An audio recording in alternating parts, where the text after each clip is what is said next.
Scratching came at 11:47 p.m. Sarah Miller set down her coffee, third cup since dinner, and listened. Not raccoons. Too deliberate. Too desperate. Fresh gouges marked her porch boards. Deep.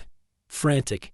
Blood smeared across the white paint Nathan had applied 3 summers ago, back when futures seemed certain. The trail led beneath her truck. Sarah dropped to her knees. The German Shepherd lay on her side, 5 arrows jutting from her flesh like accusations. Hunting arrows. Handmade fletching. The dog's lips pulled back, teeth bared, but not at Sarah. At the darkness beyond the porch light. At whatever had done this. The dog's swollen belly rippled. Something moved beneath the fur. No multiple somethings. Puppies, fighting for space in a womb that might become their coffin. The dog's eyes locked onto Sarah's. Not pleading. Not begging. Asking a different question entirely. If I die, will you save them? Sarah already knew her answer. Before we continue, please leave a like and subscribe. Let me know which city you're watching from. Now, let's get back to the story. Cedar Falls, Montana, hadn't changed much in the 42 years Sarah Miller had known it. Population still hovering around 2847, give or take a birth or death. The converted barn that served as her veterinary clinic stood 50 yards from the house where she'd grown up, married Nathan, and now lived alone. October wind rattled the windows Nathan had sealed 2 autumns ago. His coffee mug still sat by the sink. His clothes still hung in the closet she couldn't bring herself to empty. She twisted her wedding ring, now worn on her right hand, and focused on the immediate problem. The German Shepherd mix couldn't be more than 4 years old. Through the blood and dirt, Sarah spotted an ear tattoo, A4457. Military designation. The arrows were Earl Hendrick's work. She recognized the fletching pattern, red and black turkey feathers. Earl ran the town's only hunting supply store, though everyone knew his real business operated after dark. 3 arrests over the years. Never enough evidence to convict. The man had lost his left pinky in what he called a hunting accident, though rumors suggested someone's dog had taken it during one of his side ventures. Sheriff Grant Morrison would need to know about this. Grant carried dog tags in his pocket, not his own, but those of a German Shepherd named Duke who'd saved his life in Vietnam before stepping on a mine meant for him. Grant understood dogs in ways most people didn't. Then there was Marcus Thompson to consider. The accountant lived 3 houses down and had been circulating a petition about dangerous strays ever since his daughter Lily got mauled 6 years ago. The girl was 12 now, scars still visible on her left arm. Marcus wouldn't react well to Sarah harboring an injured dog of unknown origin. The wind picked up, carrying the promise of first snow. Judge Eleanor Hayes had predicted it yesterday at the courthouse, where she still volunteered despite retirement. Eleanor had been a canine handler for 20 years before her husband's Alzheimer's diagnosis forced her to slow down. She'd understand this situation better than most. A pickup truck rumbled past on the main road. Could be Tommy Hendricks heading home from his night shift at the grocery store. 16 years old, 4.0 GPA. Already accepted to Montana State's veterinary program. Good kid, despite his father, or maybe because of him. Sarah checked her watch, 11:52 p.m. 5 minutes since she'd found the dog, time to move. Sarah's arms burned as she carried the dog into the clinic. 80 pounds of muscle and bone, plus the weight of those arrows, plus whatever life grew inside. The surgical table gleamed under fluorescent lights. No time for full prep. No time for anything but the essential. The first arrow had pierced the shoulder, missing the subclavian artery by an inch. Sarah gripped the shaft, counted to 3, pulled. The dog didn't whimper. Her eyes stayed fixed on the door, watching for threats that might follow her here. Blood welled but didn't spray. Sarah packed the wound, moved to the next arrow. The dog's belly contracted. Hard. Not yet, Sarah muttered. Please, not yet. Arrow 2, lodged in the upper thigh. Arrow 3, through the flesh of the back. Each extraction deliberate, necessary. The dog's breathing quickened between contractions. Sarah had seen enough pregnant animals to recognize the signs: active labor. Maybe an hour from delivery, maybe less.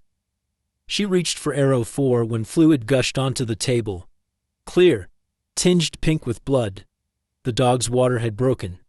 Sarah's hands moved without thought. Extract arrow 4 from the lower back. Pack wound. Extract arrow 5, the deepest, near the hip joint. This one had a barbed head. She'd have to cut around it, widen the wound to remove it backward. The dog's muscles tensed. A contraction, lasting 40 seconds. The scanner chirped. Microchip detected. Sarah glanced at the screen while maintaining pressure on the worst wound. The registration appeared. Athena, military working dog, Beret 4457. Handler Sergeant David Chen. Status KIA, Afghanistan, March 2024. But that couldn't be right. Sarah scrolled down. Last scan, Billings Veterinary Hospital, Billings, Montana, June 14, 2024. 3 months after the supposed death date, a puppy's head crowned. Sarah dropped the scanner, grabbed sterile towels. The first puppy slipped out, encased in its amniotic sac. Sarah tore it open, cleared the tiny mouth. The puppy lay still. No breath, no movement. She rubbed the small body vigorously, compressed the chest with 2 fingers, counted, 1 Mississippi, 2 Mississippi. The mother dog Athena turned her head, watching. 30 seconds, 40. Sarah breathed into the tiny nostrils. Compressed again. At 90 seconds, a weak cry. Sarah placed the puppy near Athena's head. The mother's tongue, rough and sure, took over. The second puppy came faster. Then the third, fourth, fifth, each one breathing, squirming, seeking warmth. Between puppies 5 and 6. Sarah examined Athena's neck. The chain marks were impossible to miss, 2 inches wide, scarred into the flesh, not a collar, heavier, the kind used to secure fighting dogs or bait animals. The scar tissue was months old, maybe years, layer upon layer of healing and re-injury. The 6th puppy emerged smaller than the others. Female. Dark fur already showing through the birth membrane. This one cried immediately, fierce and indignant. Athena's tail, what Sarah could see of it, twitched. Not quite a wag, but close. 6 puppies. 3 males. 3 females. All breathing. Against odds that should have killed them all. Sarah sutured the arrow wounds while Athena nursed. The dog never took her eyes off the door. Even exhausted. Even feeding her young, she remained vigilant, watching, waiting. At 2:17 a.m., Sarah finally stepped back. Blood covered her scrubs. The surgical table looked like a battlefield. But 7 hearts beat where hours ago there might have been none. She pulled up the military database on her computer. Sergeant David Chen, 28, originally from Seattle. Deployed to Afghanistan October 2023. Official record showed KIA March 15, 2024 IED explosion. Body recovered and returned to the States for burial. But Athena had been scanned in Billings 3 months after Chen's supposed death. Sarah studied the dog's profile in the database. Explosive detection specialist. 14 confirmed IED discoveries. Purple Heart recipient after taking shrapnel protecting her handler. The photo showed Chen and Athena in front of a Humvee. Chen's smile was wide, genuine. His hand rested on Athena's head with obvious affection. So how did a war hero dog, supposedly dead alongside her handler, end up full of arrows in Cedar Falls, and why did someone try to kill her now? Pregnant and vulnerable, Sarah looked at the chain scars again. At the arrow she'd removed handmade, distinctive, traceable to one man in town. Earl Hendricks had questions to answer. But first, Athena and her puppies needed to survive the night. Day 8. 5:04 a.m. Sarah hadn't expected anyone at the clinic this early, especially not Tommy Hendricks. The boy stood in the doorway, shoulders hunched against the pre-dawn cold. Backpack clutched like a shield. "I need to tell you something." His voice cracked. "About the dog. About my dad." Sarah let him in. Tommy's left eye showed the yellowing remains of a bruise. Basketball. He told everyone at school. Nobody believed him, but nobody asked follow-up questions either. That's how Cedar Falls worked. Everybody knew everybody's business. But some things stayed unspoken. Athena growled low from the recovery kennel. Tommy stopped moving. "She knows who I am," he said. "She can smell him on me."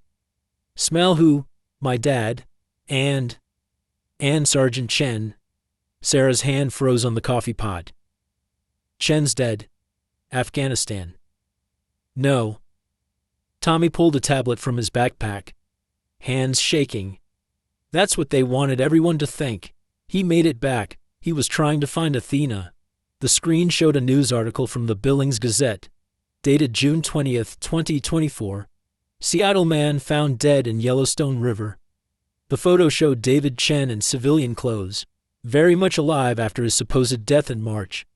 The article mentioned accidental drowning, no signs of foul play, investigation closed. "How do you know this is the same?" "Because I was there." Tommy's words came out in a rush. "Dad made me help. Said if I didn't, he'd—" "It doesn't matter." Chen came to the house on June 18th. He'd tracked Athena's chip to Billings, then to us. Dad had bought her from some guy at Fort Harrison who was selling off dead military dogs. Chen figured it out. Tommy swiped to another screen. Security footage from a gas station. Grainy, but clear enough. Earl Hendricks's truck. Chen getting out of a rental car, the two men talking, then Chen falling, Earl dragging the body to the truck. "Where did you get this?" "I went back. Downloaded it before they erased the archives." Tommy's jaw clenched. "I've been carrying this around for 3 months, too scared to do anything. Then I saw what Dad did to her." He meant Athena. Sarah looked toward the kennel where the dog lay nursing her puppies, ever watchful. "There's more." Tommy opened another file. Photos of a barn.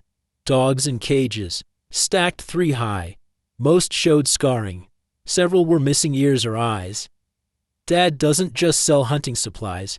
He runs bait dogs to fighting rings in Montana, Wyoming, and Idaho. 12 operations total. Maybe more? Sarah counted the dogs in the photos. At least 30 visible. Athena wasn't supposed to be bait. Tommy continued. She was supposed to be a breeder. Military dog bloodlines sell for thousands. But she kept fighting back. Wouldn't break. Dad got frustrated. Said she was too much trouble. That's when he decided to kill her. He made it a game. Sold chances to hunters. $50 to take a shot at a wild dog threatening livestock. 5 guys took him up on it. Dad gave them the special arrows so he could collect them after. No evidence. Sarah felt sick. "Why are you telling me this now?" "Because he's planning something bigger." Tommy showed another document. A list of addresses.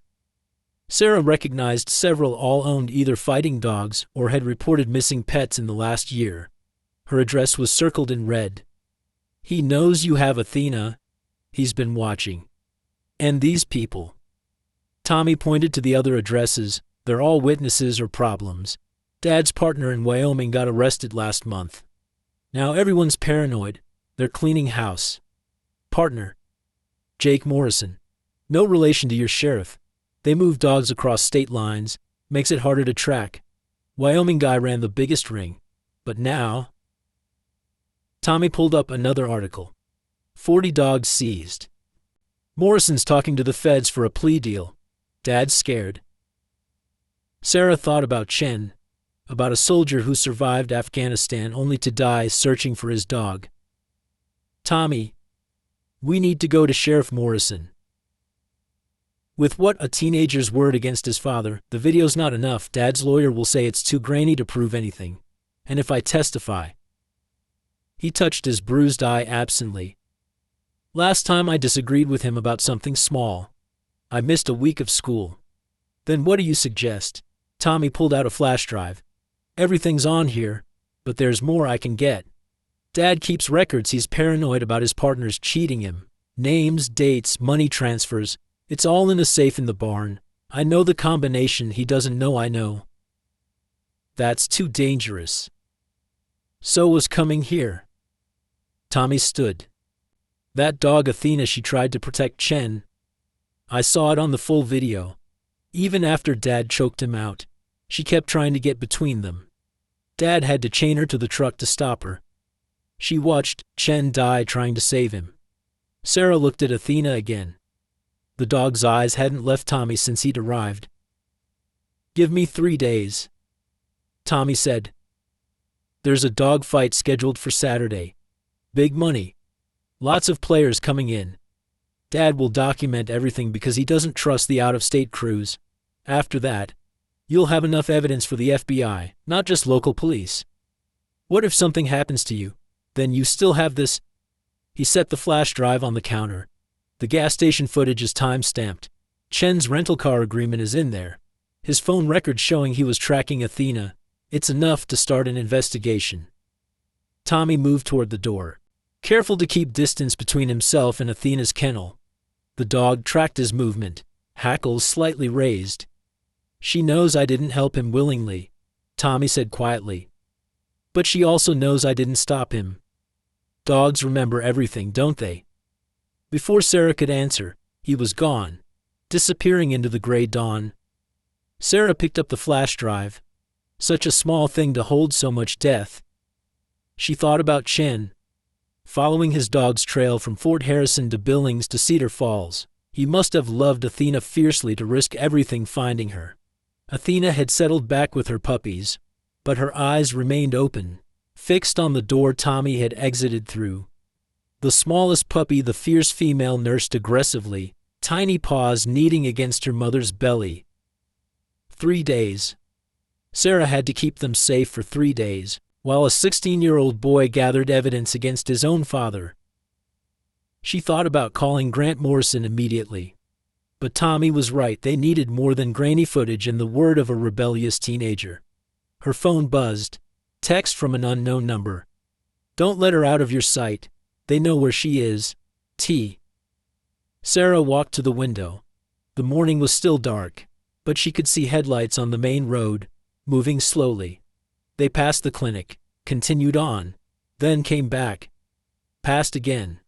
Athena growled, so low Sarah felt it more than heard it. They were being watched. Section A. The opposition forms week 2 started with Marcus Thompson at Sarah's door, clipboard in hand. Nothing personal, he said, not meeting her eyes. But we've got children to think about. The petition already held 43 signatures. Sarah recognized most names: neighbors, shop owners, parents from the elementary school, people who smiled at her in the grocery store, people who'd brought casseroles after Nathan died. The dog's not dangerous, Marcus. That's what they all say. His fingers went unconsciously to his daughter Lily's school photo, paperclipped to the petition. Then someone gets hurt. I've got 127 signatures already. Town council meets Thursday. Sarah watched him leave, noting how he walked wider around her property than necessary. That afternoon, she installed motion sensors around the clinic. By evening, she understood why Tommy had warned her. The sensors triggered at 2 a.m. Sarah grabbed Nathan's rifle, loaded with rock salt, and stepped onto the porch, a figure near the fence line, throwing something over. The person ran when Sarah chambered around. She waited until dawn to investigate. 3 pounds of raw hamburger, laced with something green, antifreeze, probably. Or rat poison. Athena wouldn't leave her puppies to investigate, but Sarah disposed of it anyway. Wearing gloves, the meat went into a freezer bag. Evidence for later. Grant Morrison stopped by that afternoon, off-duty but still wearing his holster. Had 6 complaints today, he said. Earl's telling everyone your dog killed his chickens. 20 prime layers, he says. When exactly the dog's been here recovering for 2 weeks. Says it happened before you found her. Says he's got feathers and blood on his property to prove it. Sarah laughed. Bitter. Convenient. Let me guess, no bodies. Though. Just feathers. Fox probably got them. If anything got them at all. Grant rubbed his face. Sarah, I know this is wrong, but people are scared. Thompson's got them worked up about rabid strays. Earl's adding fuel, talking about his livestock losses. Half the town thinks you're harboring a dangerous animal. She's a military service dog. You and I know that. But all they see is a big German shepherd with a history of violence. What violence? She was used as a bait dog. She was the victim. Grant's expression darkened. I can't prove that without more evidence. And Tommy Hendricks isn't exactly a reliable witness. Kid's got his own axe to grind with his father. That night, the motion sensors triggered again. This time, Sarah saw the truck Earl's, distinctive with its lifted suspension and hunting decals. It slowed but didn't stop, a reminder that he was watching. The next morning, Dr. James Patterson from the county health department arrived. Anonymous complaint, he said, apologetic but firm. Dog bite risk. I need to examine the animal, verify rabies vaccination. She's a military dog, fully vaccinated. Records. Sarah pulled up Athena's military file. Patterson studied it, frowning. This says the dog is dead. Clerical error. She's very much alive. Ma'am, I can't accept documentation for a dead dog without proper paperwork. I'll have to quarantine her. County shelter. 10 days minimum. The county shelter is run by Earl Hendricks' brother-in-law. Patterson's face revealed he knew exactly what that meant. I'm sorry. My hands are tied. Unless you can provide valid, current vaccination records. Give me 24 hours, I'll get them. He hesitated, then nodded. Tomorrow, noon. Otherwise, I'll have to return with a removal order. Sarah spent the rest of the day on the phone with Fort Harrison, navigating military bureaucracy.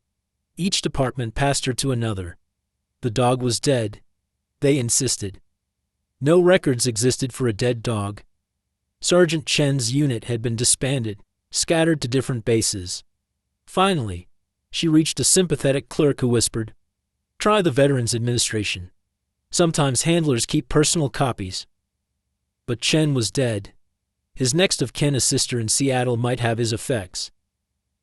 Sarah found Lisa Chen's number through social media. The call lasted 2 hours.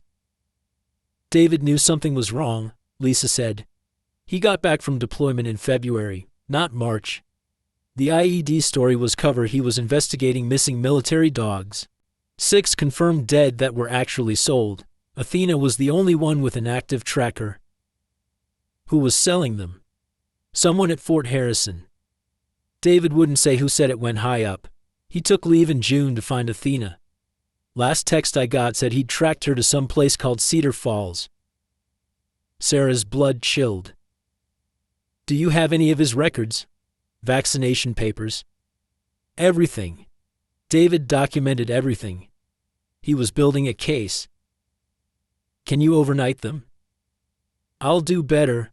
I'll bring them myself. I want to see the dog my brother died trying to save. 2 days later, Lisa Chen stood in Sarah's clinic, staring at Athena.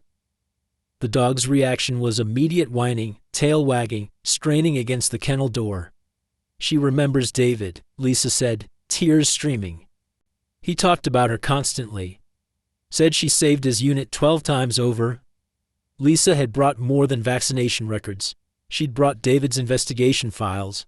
Photos of deceased military dogs spotted at civilian locations. Financial records showing large deposits to a Fort Harrison supply sergeant's account. And David's journal, detailing his search. The last entry. Lisa pointed to a page. June 18th. Found A. She's been brutalized. Tomorrow I confront the owner. Get her back. If something happens. Earl Hendricks, Cedar Falls, Montana. Section B. The handler's ghost. Week 4 brought an unexpected visitor. Captain James Morrison, no relation to Sheriff Grant, arrived in full-dress uniform, driving a government-issued vehicle. His face was carved from stone, expression unreadable. "I'm here about military working dog A4457, he said. Sarah's stomach dropped. "She's dead. According to your records." "Records can be corrected. We've recently discovered discrepancies in our casualty reports. Several handlers and dogs reported KIA were actually misplaced. Misplaced. Sold. By Staff Sergeant Reynolds at Fort Harrison. He's in custody now." Morrison's jaw tightened. Sergeant Chen was investigating without authorization. His death has been reclassified as a homicide. "So you know about Earl Hendricks?" "We know Chen's last communication mentioned that name. We know the dog ended up here. What we need is proof of the connection." Sarah showed him Lisa's documents, Tommy's flash drive contents. Morrison studied everything, taking photos with his phone. "This is helpful, but not enough. We need the dog herself as evidence. She's government property worth approximately $75,000 in training. We'll be filing for immediate return." "You can't take her." "Not now. Her puppies are only weeks old." "We can and will, Dr. Miller. However," Morrison's expression softened slightly, "we're willing to wait until the puppies are weaned. 8 weeks. After that, Athena returns to Fort Harrison. To be what recycled to another handler she's traumatized. Captain. That's not your concern." Morrison left, but his visit had been noticed. Within hours, Earl Hendricks filed his own legal claim. His lawyer, a slick operator from Billings named Richard Dalton, presented a bill of sale dated May 2024. "My client purchased this dog legitimately from a private seller," Dalton announced at the hastily convened town meeting. "He invested considerable resources in the animal's training and care. The dog escaped his property, killing livestock in the process. He demands immediate return and compensation for damages." Judge Eleanor Hayes, attending as a concerned citizen, stood slowly. "Mr. Dalton, your client shot this dog with 5 arrows, allegedly. And if true, it was to protect the community from a dangerous animal. Montana law allows for the destruction of dogs that threaten livestock." "She was pregnant," someone called out, "which made her more dangerous, hormonal, unpredictable." Dalton smiled coldly. "My client showed remarkable restraint in not killing her outright." Sarah wanted to scream. Instead, she stood. "I have documentation that this dog was with Sergeant Chen on June 18th. Your client's bill of sale is dated May. How do you explain that?"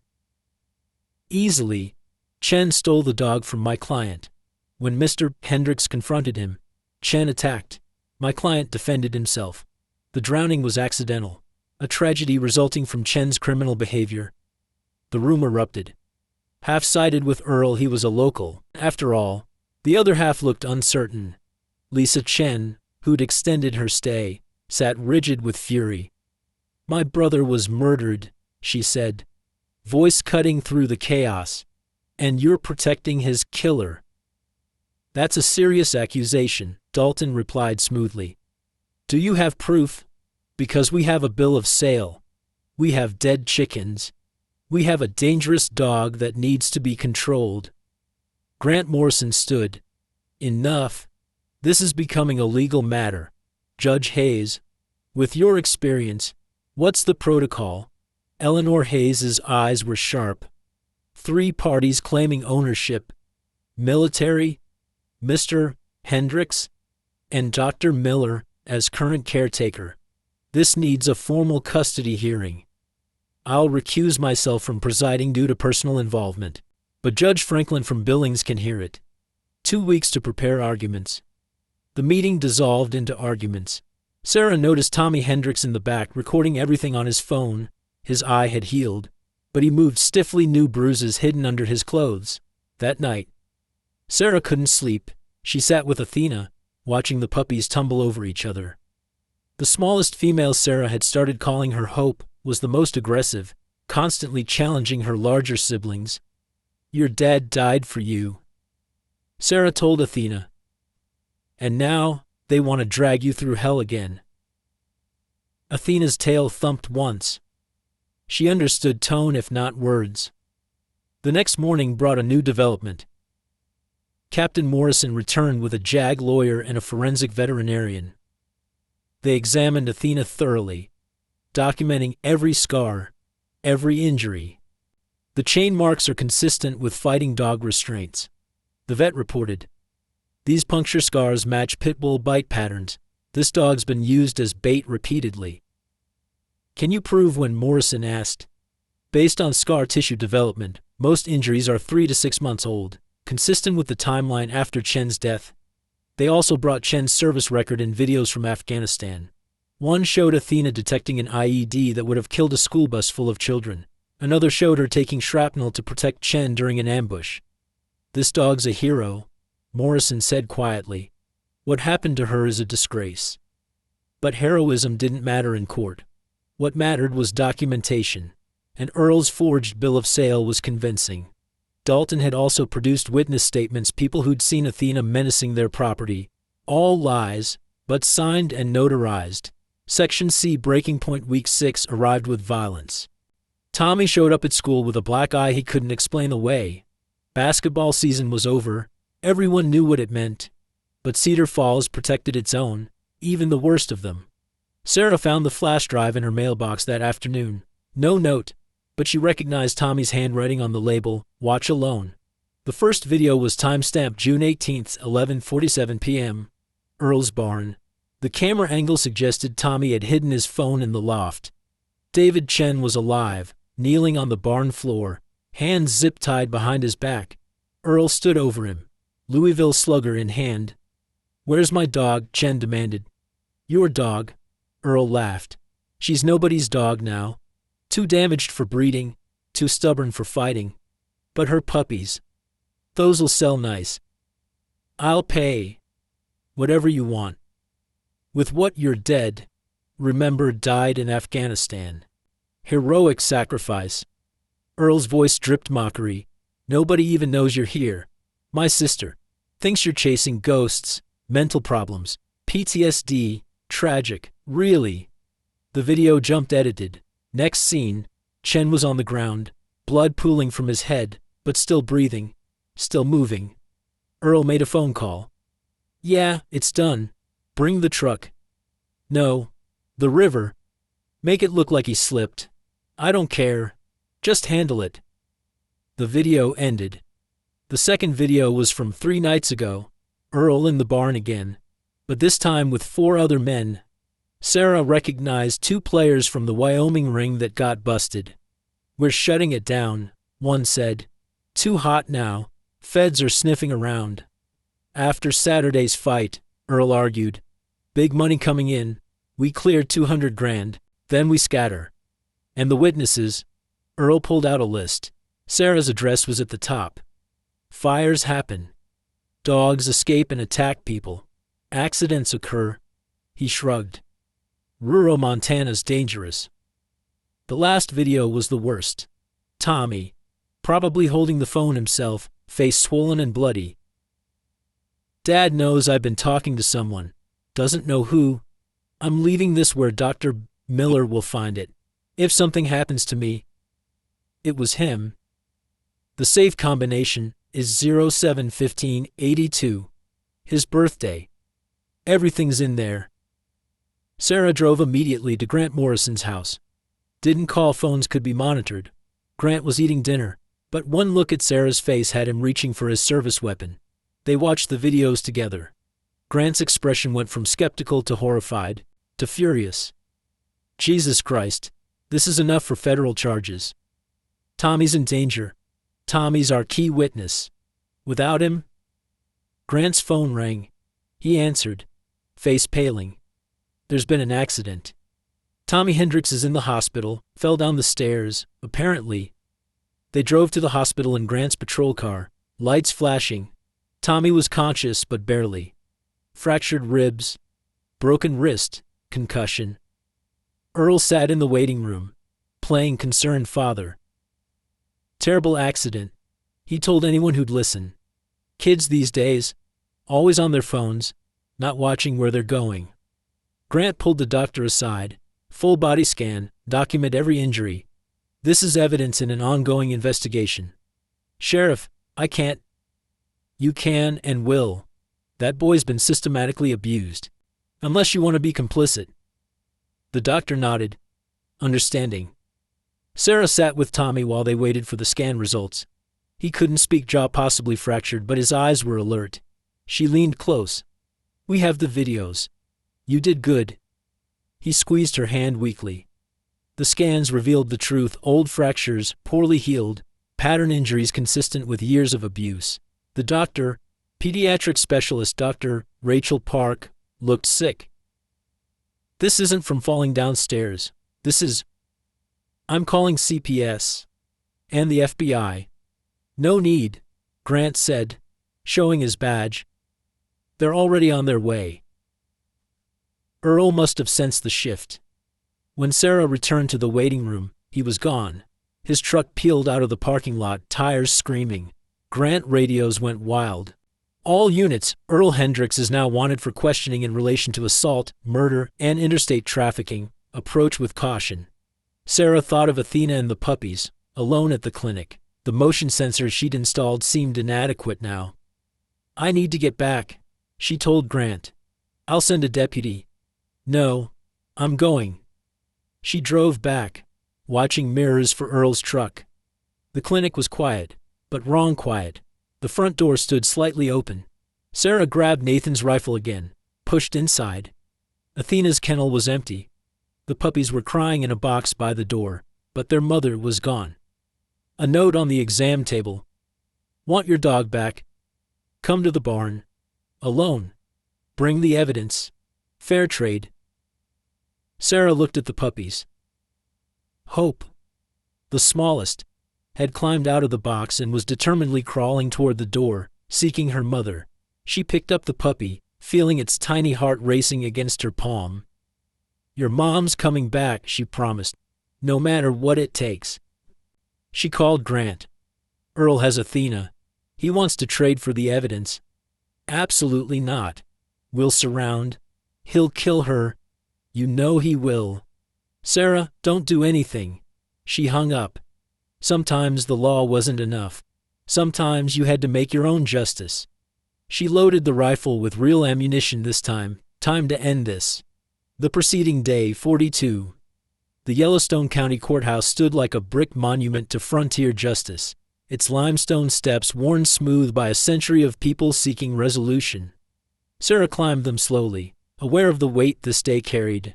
Behind her, Lisa Chen carried a box of her brother's documents. Grant Morrison flanked them, hand resting on his service weapon. The courtroom was packed. Cedar Falls had turned out in force, half supporting Sarah, half backing Earl. The middle aisle might as well have been a battle line. 3 tables faced the bench. On the left, Captain James Morrison sat rigid in dress uniform. JAG lawyer at his side, representing the United States Army's interests. On the right, Earl Hendricks lounged in an ill-fitting suit, his Billings lawyer Richard Dalton shuffling papers with practiced confidence. In the center, Sarah sat with her pro bono attorney, Rebecca Martinez, who'd driven up from Helena after hearing about the case. Judge Eleanor Hayes entered with her service dog, Ranger, a golden retriever who helped manage her husband's Alzheimer's episodes. She'd recused herself from presiding but insisted on observing. Behind her walked Judge Robert Franklin from Billings 71, Vietnam veteran, known for his intolerance of legal theatrics. This is a custody hearing, Franklin began, voice gravelly from decades of cigarettes he'd quit too late. Not a criminal trial. We're here to determine the rightful ownership of one German Shepherd, military designation A44457, also known as Athena. 3 parties claim ownership. I'll hear arguments, then make my determination. Dalton stood first, smooth as snake oil. Your Honor, my client purchased this animal legally in May 2024. We have a bill of sale, signed and witnessed. The dog escaped his property, caused significant damage to livestock, and poses a danger to the community. We ask for immediate return and compensation for damages. Your client shot the dog with 5 arrows, Rebecca countered, alleged arrows. And if true, Montana law permits the elimination of dogs threatening livestock. While pregnant, irrelevant to ownership, counselor. Judge Franklin's expression remained neutral. Captain Morrison, the military's position. The JAG lawyer, Major Patricia Williams, stood. This dog is property of the United States Army. Value approximately $75,000 in training. She was reported KIA erroneously. We're correcting that error and reclaiming our property.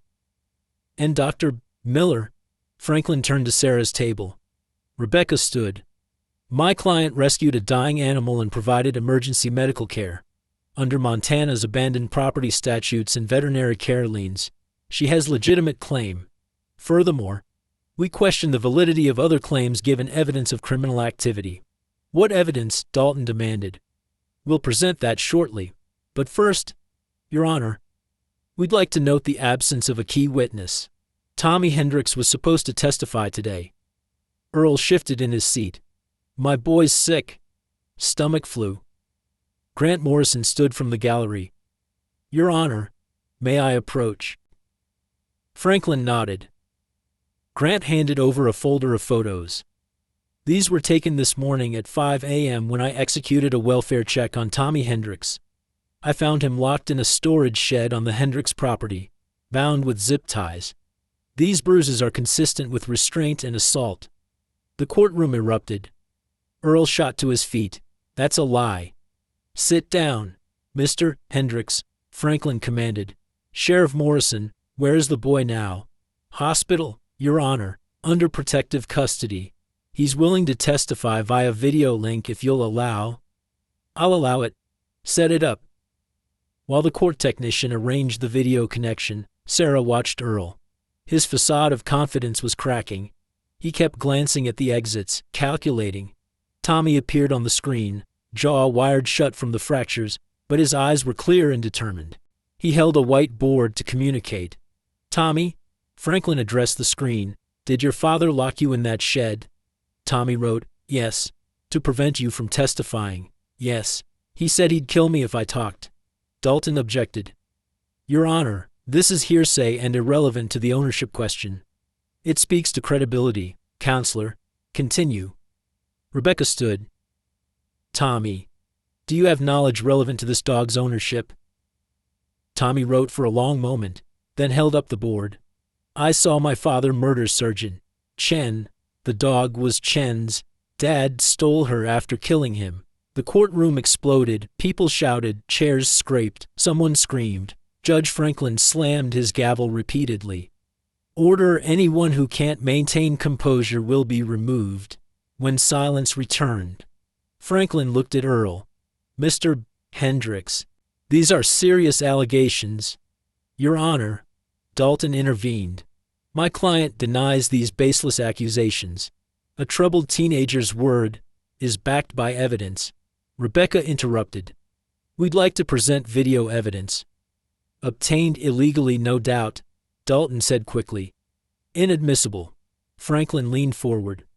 Counselor, as I stated, this isn't criminal court yet. I'll determine what's admissible in my hearing. Proceed. The bailiff dimmed lights. The projection screen lowered. Sarah held her breath as the first video began. Not the murder, Rebecca had advised, but something else first. Security footage from a Billings veterinary clinic. Dated June 14, 2024. Clear as day, Sergeant David Chen bringing Athena in for a checkup. The timestamp proved Chen was alive a month after Earl's bill of sale was supposedly signed. This proves Mr. Hendricks's document is fraudulent. Rebecca stated. Dalton scrambled. That could be anyone. The next video started. Earl's barn. The murder. The courtroom watched in horrific silence as Earl stood over Chen's body. As he made the phone call about the river, someone in the gallery vomited. Lisa Chen sobbed. Judge Franklin's face had gone pale. Your Honor. Dalton tried. We can't verify. Shut up. Franklin snapped. Bailiff, arrest Mr. Hendricks for murder. Earl bolted. He made it 3 steps before Grant Morrison tackled him, driving him into the floor with decades of suppressed rage. The crack of Earl's nose breaking was audible throughout the courtroom. You're under arrest for the murder of Sergeant David Chen, Grant said, cuffing him. You have the right to remain silent. This is bullshit. Earl screamed, blood streaming from his nose. That dog's mine. I bought her fair. From whom? Franklin demanded. Earl went silent. Realizing his mistake, Major Williams stood. Your Honor, Staff Sergeant Reynolds at Fort Harrison has already confessed to selling military dogs reported as KIA. Mr. Hendricks was one of his customers. Then all claims based on that sale are void, Franklin ruled. But we still need to determine proper custody. The evidence. Rebecca nodded to the bailiff. Your Honor, we'd like to bring in the dog. Sarah had insisted on this, that Athena should have a voice in her own fate. The bailiff opened the rear door. A court officer led Athena in on a leash, her 6 puppies carried behind in a large kennel. The transformation in Athena was immediate and visceral. The moment she saw Earl, still bloodied and cuffed, she pressed herself against the far wall, lips pulled back in a silent snarl, her body curved, placing herself between Earl and her puppies, every muscle tensed, ready to fight or flee. Let the record show the dog's reaction to Mr. Hendricks, Franklin noted. Captain Morrison stood slowly, approaching Athena with military precision. He held his hand flat, palm down, a military dog command position. Athena, sit. She looked at him, confused for a moment, then slowly sat down. She dropped to her belly. Morrison produced a tennis ball from his pocket, standard military dog reward. Athena's tail wagged slightly, remembering. He ran through a series of military hand signals. Search, guard, heal. Athena performed each one, muscle memory overriding trauma. She's still a soldier, Morrison said quietly. She belongs with the military. But then Sarah stepped forward. She didn't command, didn't demand. She simply knelt and opened her arms. Athena broke from her military position. She went to her puppies first, picking up the smallest Hope by the scruff. Gently, so gently. She carried the puppy to Sarah and placed her at Sarah's feet. Then she went back for another, and another. One by one, Athena brought each puppy to Sarah, creating a small pile of wriggling fur. Only when all 6 were transferred did Athena herself approach, pressing her head against Sarah's chest. The courtroom was silent except for the sound of crying. Even Judge Franklin wiped his eyes. I've seen enough, he said. The dog has chosen. The military has a claim. Yes. But this isn't about property. This is about a living being who's been through hell. Captain Morrison. Would the Army consider a compromise? Morrison and Major Williams conferred quietly. Finally, Morrison spoke. If Dr. Miller agrees to foster Athena and her puppies until they're weaned, then formally adopt her with the understanding that she's retired from service, we could support that. Mr. Dalton, your client's claim is void and he's facing murder charges. Any objection is moot. Franklin raised his gavel. Custody of the dog, known as Athena, is awarded to Dr. Sarah Miller, with gratitude for her service from the United States Army. Case closed. The gavel came down. Half the courtroom erupted in celebration. The other half sat stunned, watching their neighbor being dragged away for murder. Tommy appeared on the screen again, writing on his board, "Is she safe?" Sarah looked at the boy who'd risked everything to save a dog he'd helped his father hurt. Yes, Tommy. She's safe. You both are. Tommy wrote again. I'm sorry. For everything. Athena, as if understanding, looked at the screen. Her tail wagged, not much, but enough. Forgiveness. Perhaps. Or at least the possibility of it. Judge Franklin stood. This hearing is adjourned.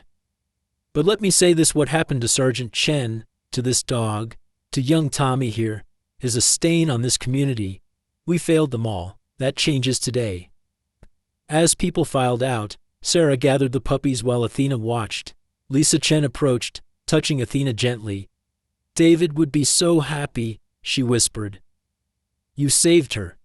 You finished what he started. We all did, Sarah replied. looking at Tommy on the screen, at Grant Morrison, at Judge Hayes with her service dog. It took all of us. But even as she celebrated, Sarah noticed something troubling. Earl, being led away, had locked eyes with someone in the gallery. A subtle nod passed between them. She recognized the other man, Earl's brother, Dennis, the one who ran the county shelter, the one who'd avoided prosecution so far. This wasn't over.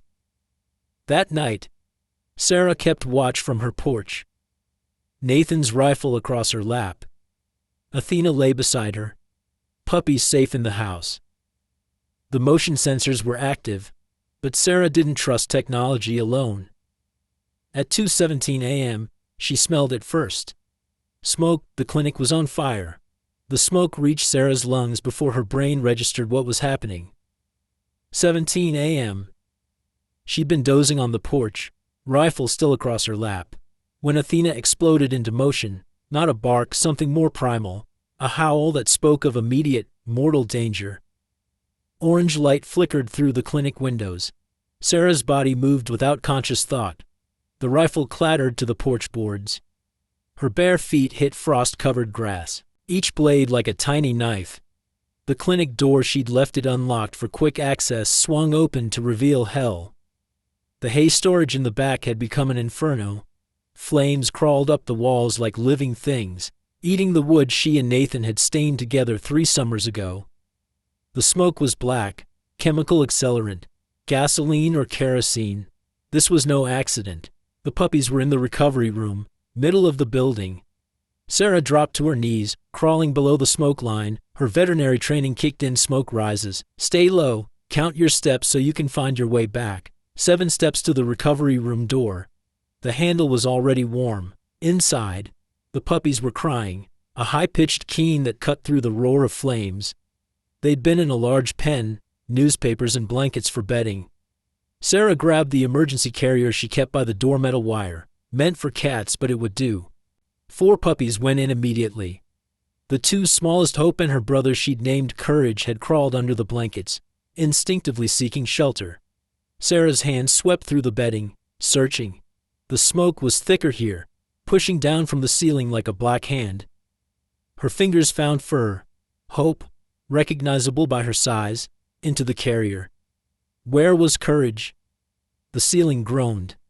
Sarah looked up to see the support beam bowing, paint bubbling and peeling. She had seconds, maybe less.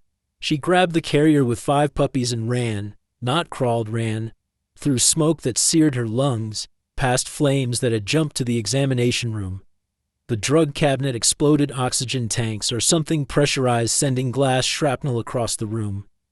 Sarah felt heat on her back, kept moving. Out the door. Across the lawn. She set the carrier down 20 yards from the building. Did a quick count. 5.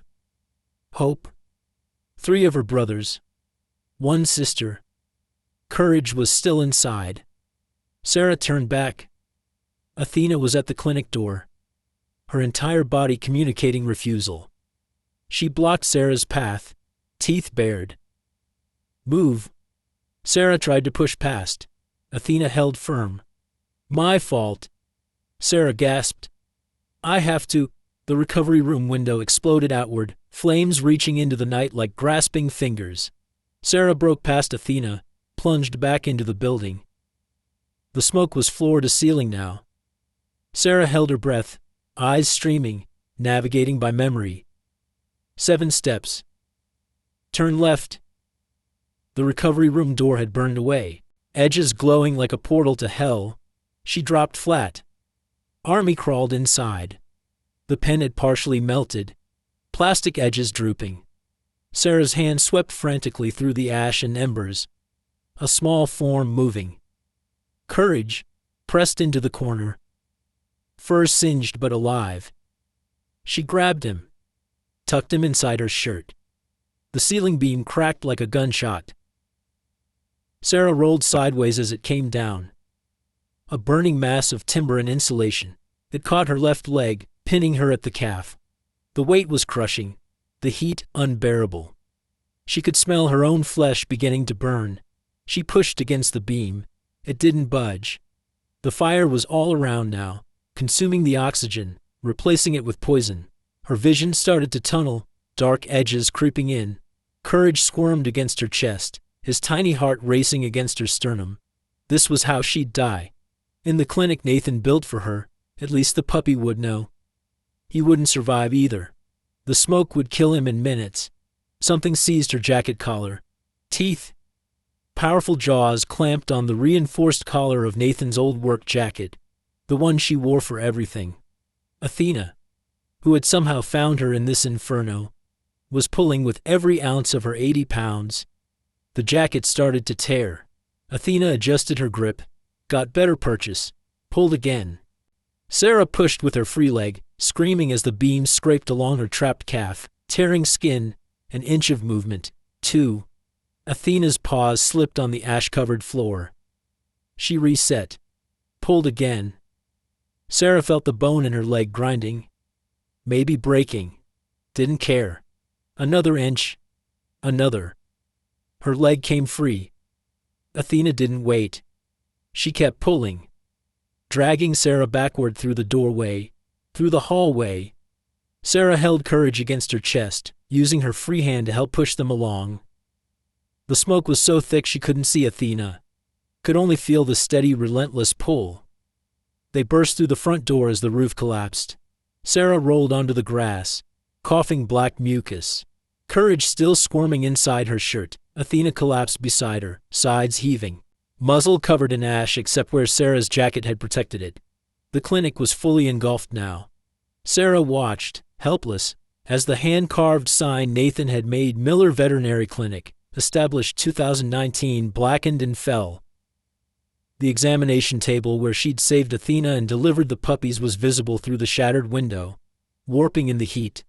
All her equipment, her surgical tools, the medications, the records, Nathan's last gift to her, supporting her dream of running her own practice, gone.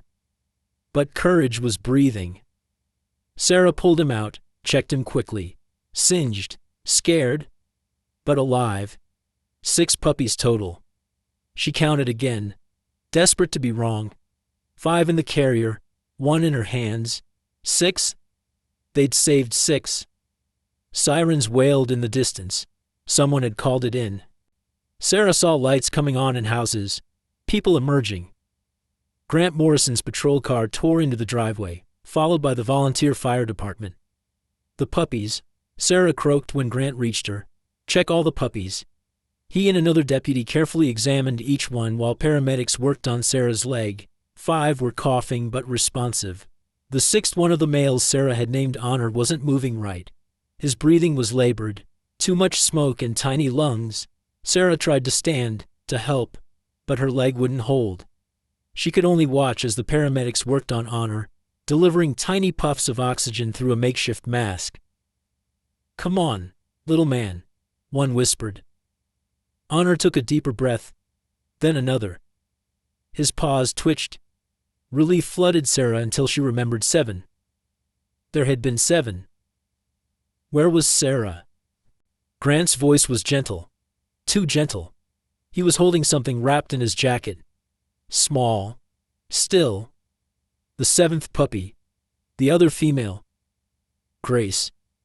She'd been in the carrier. Sarah was sure. Must have crawled out when Sarah set it down, tried to return to the familiar den, to her mother's scent, found the smoke instead. Sarah reached for the small body. Still warm. No breath. No heartbeat. She tried CPR, knowing it was too late. Compressions on a tiny chest that would never rise again. Athena watched, understanding in those brown eyes. She nosed the puppy once, then turned to the living ones, gathering them against her body. "Who did this?" Grant asked, though they both knew. "Check Earl's location." Sarah whispered. "He made bail 6 hours ago. Dennis put up his ranch as collateral." Of course he had. The fire chief approached, face grim. Definite arson. Accelerant throughout the hay storage. Multiple ignition points. Professional job, Sarah looked at her clinic. Now just a skeleton of flames and memories. Everything she'd built. Everything Nathan had left her. Gone because she tried to do the right thing. Marcus Thompson appeared with blankets. His daughter Lily beside him. The girl looked at the puppies, at Athena, at Sarah's burned leg. "I'm sorry," Lily said. "This is my fault. If I hadn't been scared of dogs. If Dad hadn't made that petition. No." Sarah cut her off. "This is Earl Hendricks's fault. No one else's." But even as she said it, she wondered. How many people had seen this coming and done nothing? How many had ignored Tommy's bruises? Chen's disappearance. The dogs that went missing. Cedar Falls had failed them all, and this was the price. Sarah held Grace's small body, feeling the weight of failure. One puppy who would never grow up, never find a home, never know anything but fear and smoke and darkness. Athena crawled over. Leg dragging, she'd hurt herself in the rescue and rested her head on Sarah's lap. Her eyes said what words couldn't. "We tried. We saved who we could. It wasn't enough. It never was. But it was something." The witness. The hospital room smelled of disinfectant and burned flesh. Sarah's leg was elevated, wrapped in gauze and antibiotics. Second-degree burns along her calf. The morphine made everything soft around the edges, but she'd refused stronger doses. She needed to be alert. Grant Morrison sat in the visitor's chair, notebook out, still wearing yesterday's uniform stained with soot. He'd been up all night processing the crime scene. "Fire Marshal's preliminary report," he said, reading. "Accelerant patterns indicate the perpetrator entered through the back door jimmied lock. Gasoline poured throughout hay storage. Secondary accelerant near the drug cabinet to ensure explosion. Professional arson." "Earl's not professional," Sarah said. "No, but his cousin Randy is. Did 5 years for insurance fraud, burned down 3 businesses in Billings." Before Sarah could respond, a knock came from the adjoining room. The thin hospital wall did nothing to muffle sounds. Tommy Hendrick's voice, muffled by his wired jaw, carried through. "She needs to know." Grant stood, opened the connecting door. Tommy lay propped up in bed, face a map of bruises in various stages of healing. His right hand was splinted, 2 fingers broken, but his eyes were clear, urgent. He held up his phone with his good hand. "I saw it," he managed through clenched teeth. "All of it." Grant took the phone. Sarah leaning to see. The video was dark, shaky, filmed from behind a tree. The timestamp showed 2:03 a.m., 14 minutes before the fire started. Earl's truck in the clinic's back lot. 2 figures, Earl and another man, definitely Randy from the build and walk.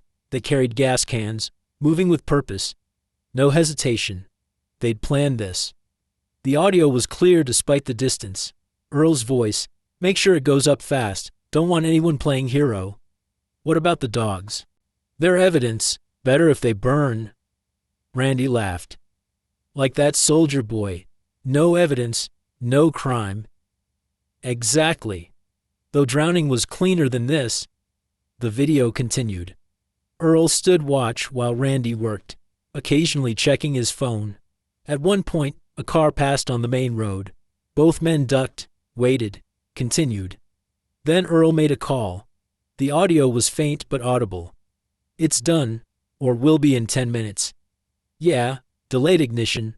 "No, I'll be at the ranch. Perfect alibi. Dennis knows what to say. Tomorrow we handle the kid." Tommy made a sound, fear or anger. Hard to tell with his jaw wired. He held up a whiteboard. "He meant me." Grant's face was stone. "Tommy, how did you get out to film this?" Tommy wrote, "Heard them planning, snuck out window, then watching clinic since hearing your injuries, from when he caught me coming back." Sarah felt rage cutting through the morphine haze. "He beat you after committing arson." Tommy nodded. Wrote more, "Said if I told, he'd kill me like Chen. Showed me Chen's wallet. Still has it." Grant stood abruptly. "That's evidence of murder, if we can get that wallet in his safe." Tommy wrote, 07-15-82. You sure? His birthday. Never changed it. Grant made a call. Judge Franklin Morrison here. I need an emergency warrant. Yes, sir. New evidence in the Hendricks case. Video of the arson and admission of murder. Yes, sir. The boy recorded it. I need state police backup. This is beyond Cedar Falls jurisdiction now. He hung up. Tommy, I need you to send me that video. You're now under protective custody. Nobody sees you without my approval. Tommy nodded, typing one-handed to send the file. Then he wrote on his board, "There's more." He scrolled to another video, dated 3 days before the fire, a meeting in Earl's barn. 5 men visible: Earl, Dennis, Randy, and 2 Sarah didn't recognize. Morrison squealing, one stranger said. Feds offered him a deal. Jake Morrison. Earl clarified. Not our sheriff. The Wyoming operation.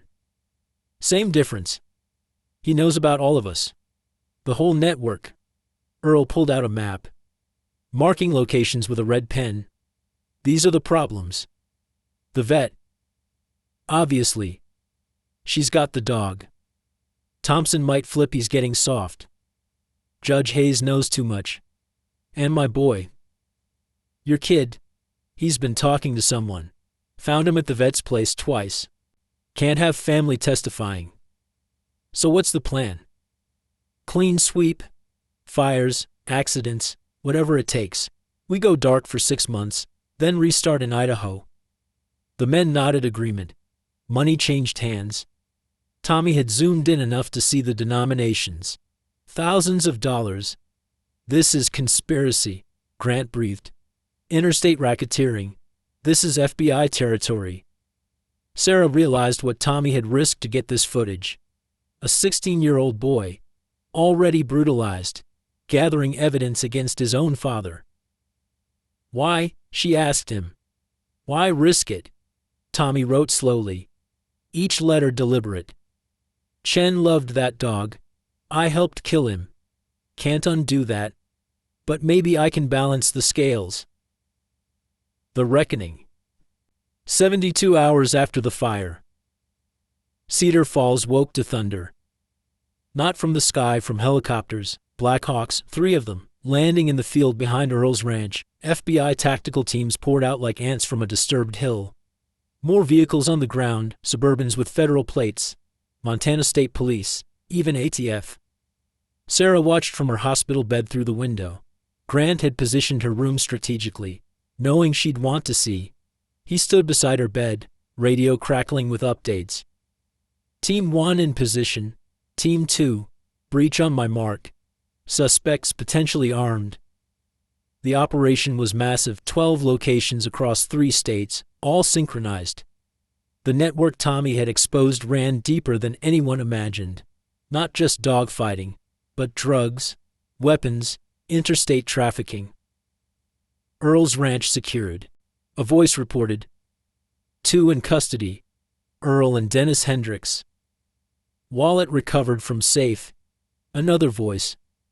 Along with what appears to be. Christ. There's a lot here. Military IDs, dog tags, personal effects. These sick bastards kept trophies.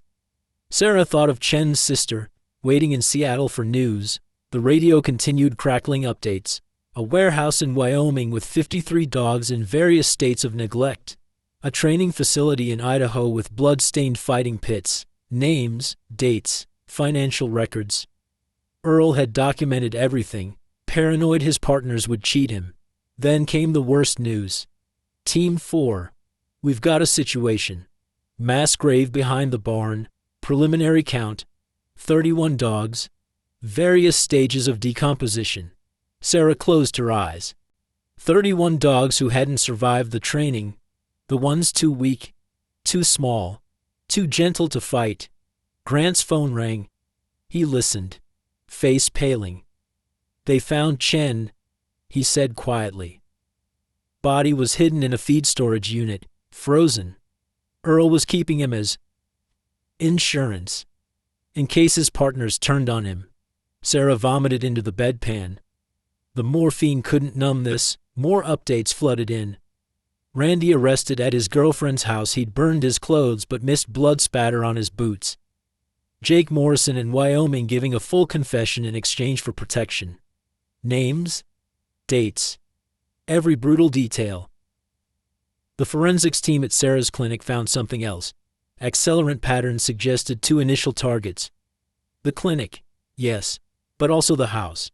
A second delayed ignition that failed.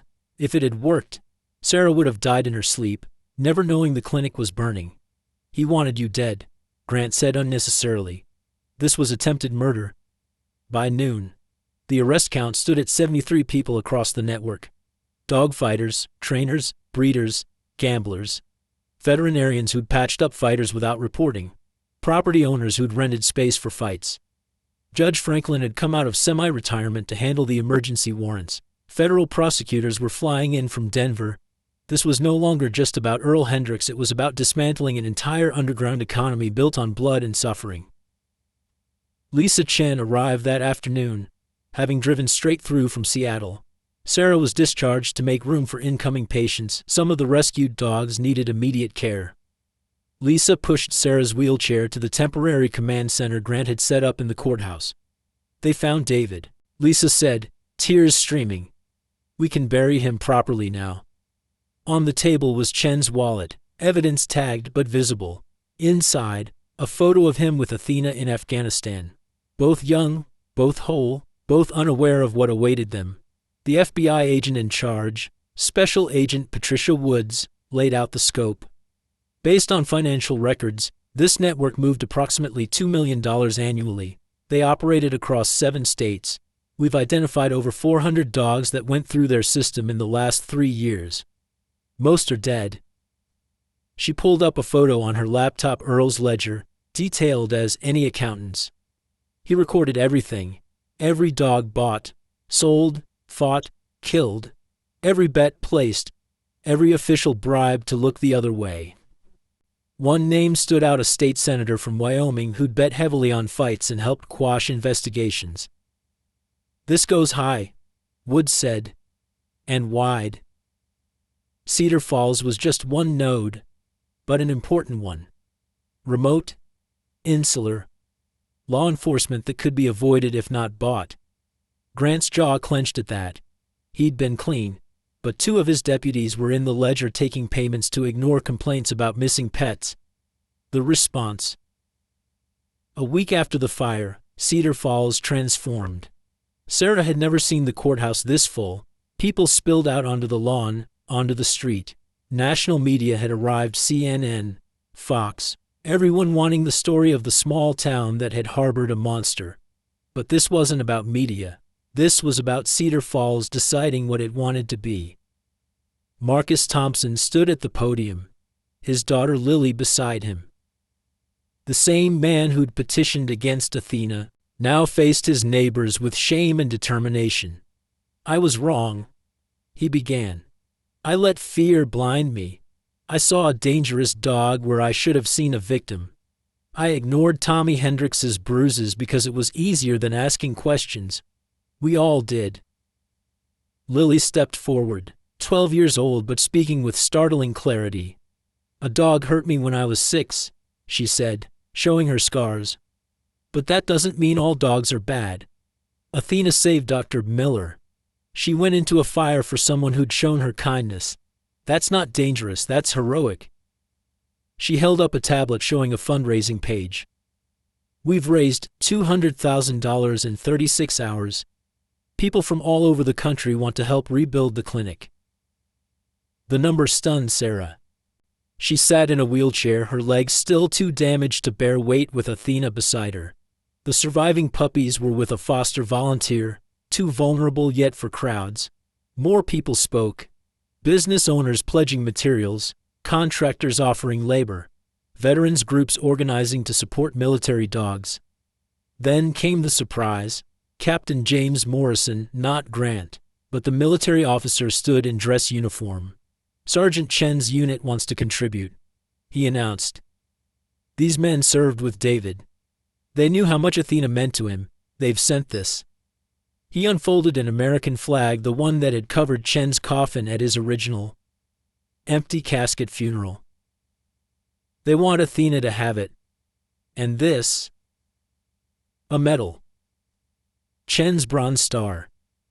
Earned for the IED detection that saved the school children. Athena was part of that action. She deserves recognition. Judge Eleanor Hayes spoke next, her husband beside her despite his Alzheimer's. He'd insisted on coming when he heard about the dog lady who needed help. Cedar Falls failed, she said bluntly. We prioritized peace over justice, quiet over truth. We let a monster operate in daylight because confronting him was inconvenient. That changes now. She announced a new community oversight board, citizen reviews of animal welfare, mandatory reporting systems. We can't undo what happened to Sergeant Chen, to Athena, to all those dogs. But we can make sure it never happens again. Tommy Hendricks appeared on a video screen, still hospitalized, still healing. His whiteboard message was simple. I'm sorry, I'll do better. The crowd applauded not for what he'd done with his father, but for what he'd done despite him. Sarah was asked to speak. She struggled to stand, Athena immediately pressing against her leg for support. Nathan, my husband, used to say that a community shows its character in how it treats the vulnerable. We failed that test. Spectacularly. She looked at the crowd, recognizing faces. Some had signed Marcus's petition. Others had looked away from Tommy's bruises. Most had simply not wanted to get involved. But character isn't fixed. It's chosen daily. And today, Cedar Falls is choosing differently. She held up a photo from her phone, the 6 surviving puppies. These puppies need homes. But not just any homes, homes that understand trauma, that can be patient, that won't give up when things get hard. Who's willing? Hands raised throughout the crowd. Dozens. Then hundreds. Marcus Thompson raised his hand. Lily and I would like one. If you'll trust us. Sarah looked at Athena, then at Lily's scarred but determined face. Trust is earned, she said. Come to the foster home tomorrow. Let's see how you do with them. The meeting continued, but Sarah was exhausted. Grant wheeled her out, Athena following. Outside, Lisa Chen waited with an urn. David's ashes, she said. I thought, maybe we could scatter some here. This is where he died trying to save her. It seems right. They went to the ruins of the clinic. The investigators had finished, the scene released. Nothing remained but charred foundation and memories. Lisa opened the urn, scattered some ashes where the recovery room had been, where Athena had given birth, where David's dog had become Sarah's dog, where lines between past and future had blurred. He would have been happy, Lisa said, knowing she was loved. Athena sniffed the ashes, then did something Sarah had never seen. She howled long, mournful, a sound that carried across Cedar Falls, calling to her handler, saying goodbye, saying thank you, saying she remembered. Spring return. April in Montana came late but certain. The last snow melted from the shadows, revealing green shoots that had waited all winter for their moment. Sarah stood where her old clinic had been, watching the final beam go into place on the new structure. The Chen Miller Animal Sanctuary rose from the ashes literally. The construction crew had mixed some of the old clinic's ash into the foundation concrete at Sarah's request. Nathan's place and David Chen's sacrifice joined in the bones of something new. Little to the left, Tommy called from the ground, directing the crane operator. His voice was clear now, jaw healed. Though he'd never quite lose the slight whistle when he said certain words, Earl's fist had seen to that. The boy had changed in 6 months, legally emancipated at 17, living in the apartment they'd built above the new clinic. Every morning at 5 a.m., Sarah heard his footsteps on the stairs, heading down to check on the animals before school. Every afternoon at 3:30, the truck door slamming as he rushed back from classes. Homework at the reception desk between feeding times. Still pulling straight A's at Montana State's early admission program. The judge who'd handled his emancipation had asked Tommy where he wanted to live. Where I'm useful, he'd answered. Sarah understood that need. Being useful was how you proved the past hadn't broken you. The clinic wasn't just rebuilt, it was transformed. The insurance money from the arson, the fundraising, Chen's unit's contribution, and a surprising donation from a tech billionaire who'd read about Athena online had created something beyond Sarah's dreams. Surgical suite with equipment most city vets couldn't afford, rehabilitation center for fighting dogs, quarantine wing for rescue operations, and the memorial wall. Tommy had insisted on it. Photos of the dogs they'd identified from Earl's ledger, the ones who hadn't made it. Chen's portrait in uniform with Athena, even Grace, the puppy lost in the fire, had her place a tiny paw print Sarah had taken before burial. Doc Miller, where you want the plaque? The construction foreman held the bronze marker that would go by the entrance. Sarah had agonized over the wording for weeks before Tommy had written it for her. Chen Miller Animal Sanctuary. For those who fought, for those who fell, for those still fighting. Established 2025 in memory of Sergeant David Chen and all the unnamed. Right of the door, Sarah said. Eye level, everyone should see it coming in. The sanctuary was already operational, even during construction. 43 dogs from Earl's network housed in temporary kennels behind the main building. Each morning, Tommy worked with the most traumatized ones before school. He had a gift maybe because he understood what it meant to flinch at raised hands, to parse every footstep for threat level. McGraw's doing better, he said, approaching with coffee black for her, diabetes-inducing sweet for him. A teenage metabolism's privilege. Took treats from my hand today. Didn't even growl. McGraw was their worst case, a Rottweiler mix missing his left eye and most of his right ear, so scarred the other rescues avoided him.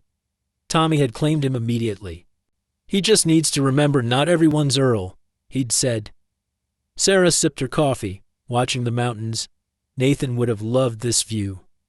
She touched the wedding ring hanging on a chain around her neck. A new ritual. The finger had healed wrong after the fire, wouldn't hold a ring anymore. But the chain kept it close to her heart, where grief had transformed into something quieter. Veterinary boards approved our certification, she told Tommy.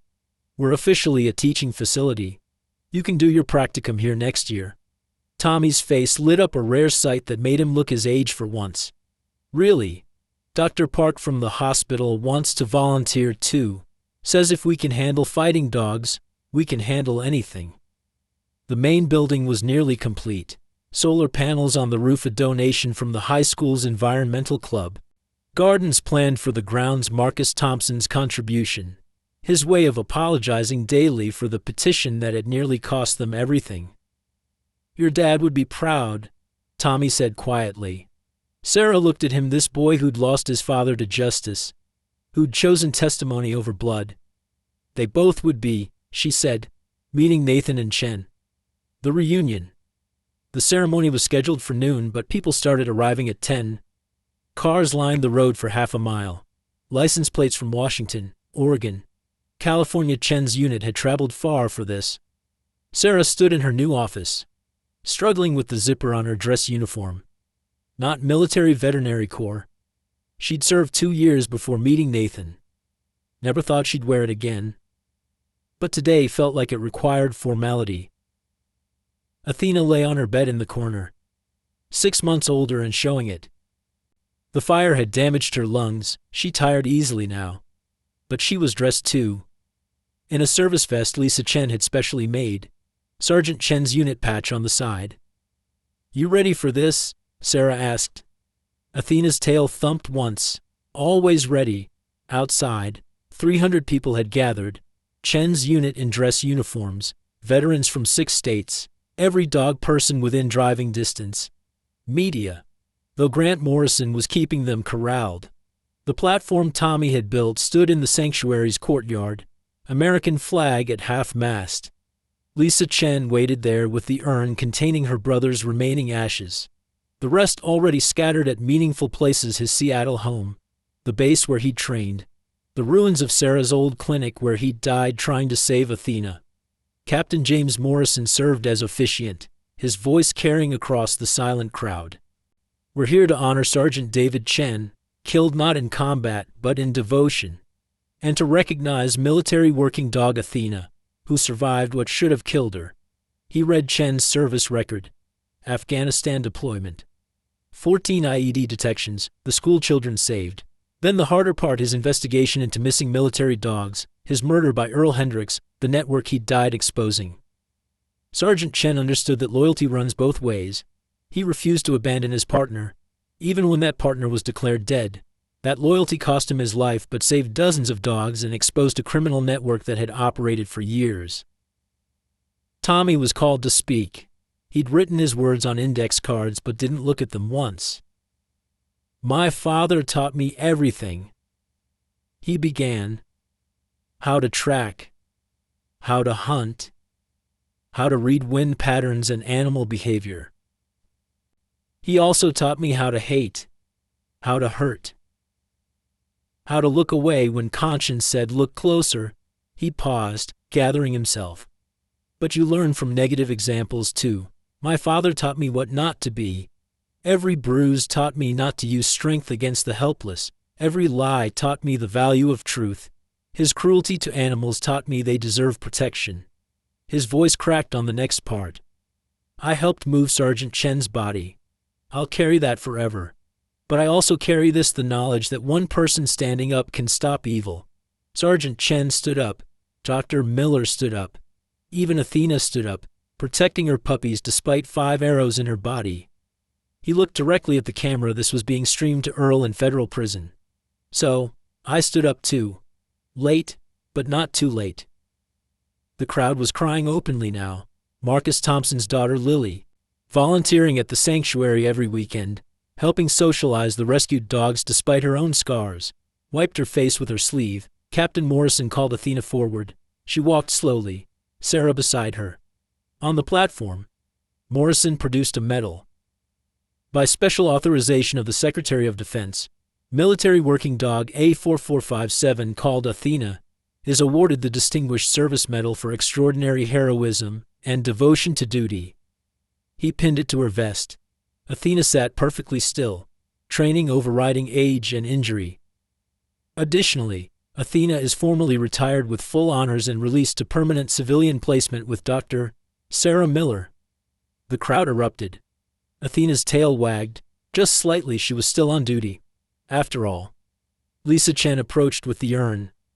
"David would want his ashes scattered here, where Athena will stay. Where his sacrifice meant something."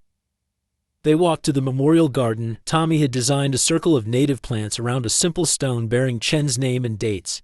Lisa scattered the ashes while a bagpiper from the VFW played Amazing Grace. Athena broke position then. She walked to the stone, sniffed the freshly scattered ashes, and did something that would be talked about for years. She lay down, placing her head on the stone, and she stayed there, refusing to move, until Sarah knelt beside her. "He knows," Sarah whispered. "He knows you remember." The living dawn came at 5:47 a.m., painting the mountains pink and gold. Sarah sat on the new clinic's porch, coffee steaming in the April chill, Nathan's jacket over her shoulders.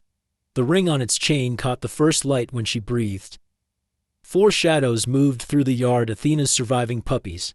Nearly full-grown now. Hope led them. Smallest, but fiercest. Investigating every corner of their territory. Courage followed.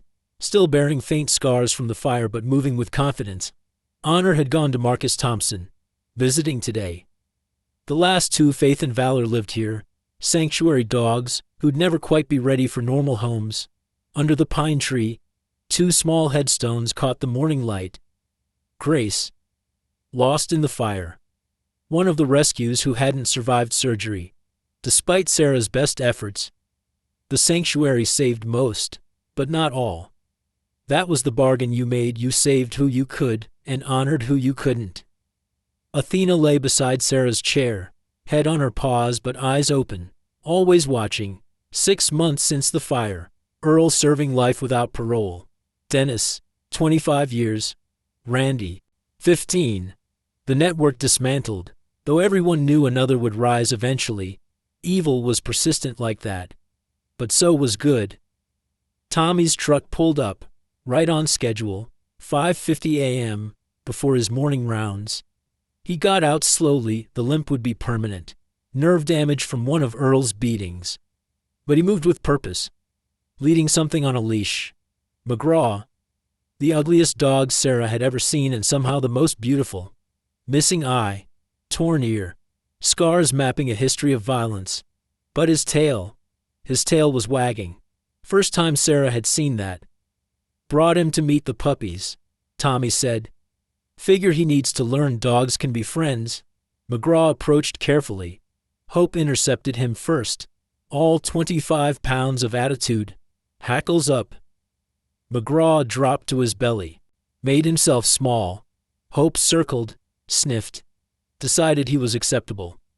The other puppies followed their sister's lead. Within minutes, McGraw was playing. Actually playing Playbow. Little hop. Mock growl. This dog who'd known only fighting rings and pain was learning joy at 17 months old. He'll be ready for adoption soon, Tommy said. No, Sarah said. Some dogs find their homes. He's found his. You found yours. Tommy's eyes welled. He nodded, unable to speak. They sat in silence, watching the dogs play as the sun climbed higher. The sanctuary would open in an hour. 43 rescued dogs to feed, medicate, train, love back to life. 3 new rescues coming in from Wyoming. A family from Billings arriving to adopt 2 of the rehabilitated fighters. Athena shifted, placing her head on Sarah's lap. Sarah's hand found the soft spot behind her ears, the one without scars. They breathed together, synchronized after all these months. No words needed between them. Both had lost their persons, Sarah, her Nathan, Athena, her David. Both had been broken by that loss, then broken again by violence and fire. But here they were, still breathing, still watching sunrises, still finding reasons to continue. Some families came from shared blood, others from shared joy. But the strongest families, Sarah had learned, were forged from shared survival. From looking at another's scars and saying, mine match. From choosing to heal together rather than bleed alone. A year ago, Sarah had been a widow drinking coffee at 11 p.m., alone in a house full of ghosts. Now she was, what mother to orphaned dogs, teacher to a traumatized boy becoming a healer, partner to a war dog who'd lost everything except the will to protect all of those. None of those. Something without a clean name. Family. The word came unbidden, messy, complicated, built from catastrophe and choice.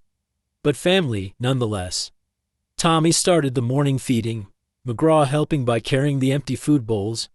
The puppies tumbled after them, learning the routine. Soon, Lily Thompson would arrive to help socialize the shyest rescues, then Doc Park for surgery rounds.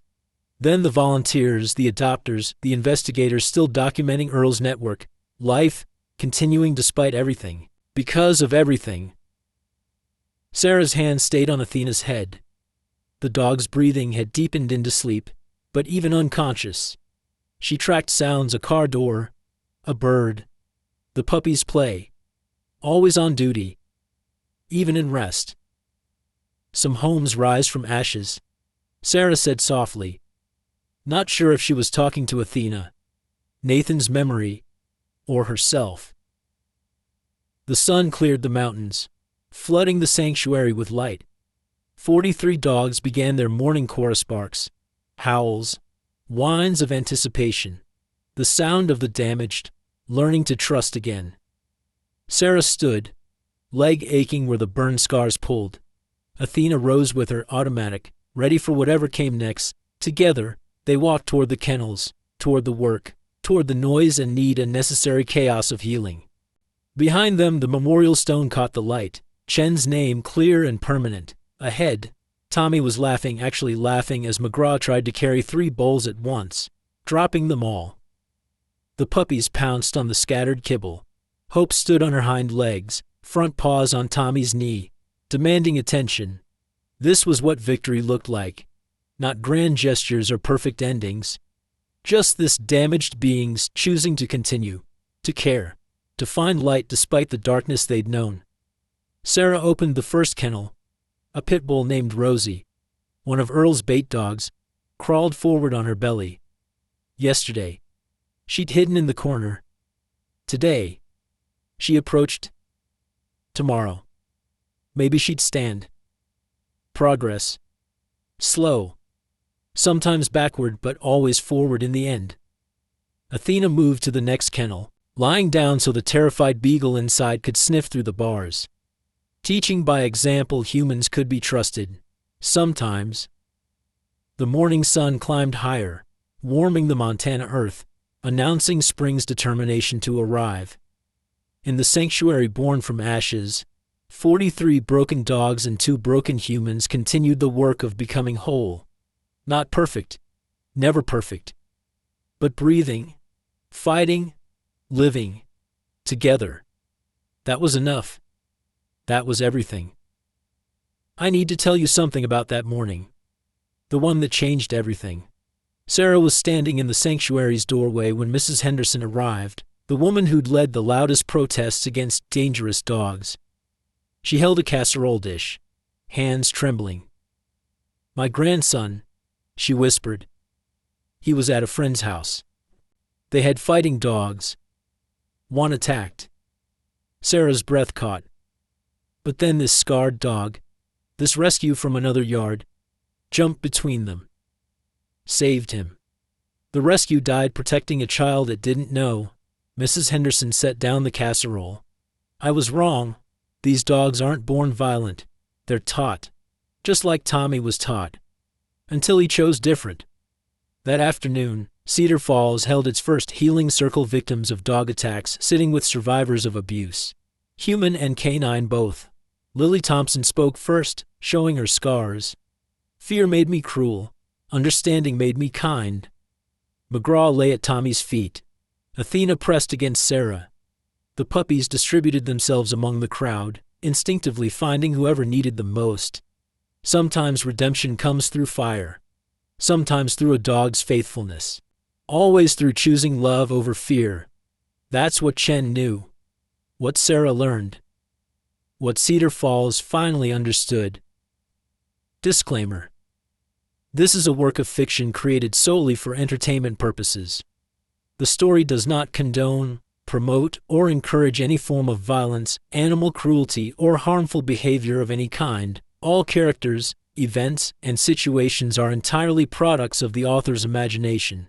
Any resemblance to actual persons, living or dead, or actual events is purely coincidental. The depiction of animal abuse and violence in this narrative serves only to illustrate the triumph of compassion over cruelty and should not be interpreted as endorsement of such actions.